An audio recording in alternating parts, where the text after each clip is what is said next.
Bismillahirrahmanirrahim. Today we will read the essay The Mosque. The mosque is the house of Allah and worship place for the Muslims. The Muslims visit 5 times a day mosques to offer their prayers.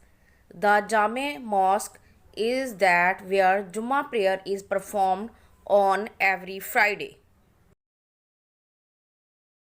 The Khatib delivers the khutbah before the Jummah prayer.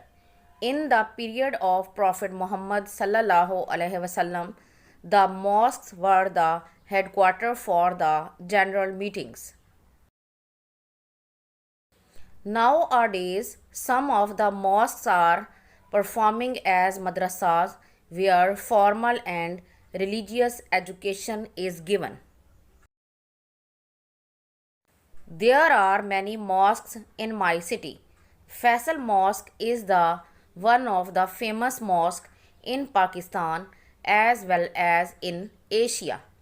In Lahore, Badshahi Mosque as the one of the beautiful and historical mosque. Thousands of people can offer their prayer at a time in the mosque. There is a big mosque in my street. I also go to the mosque to offer prayers.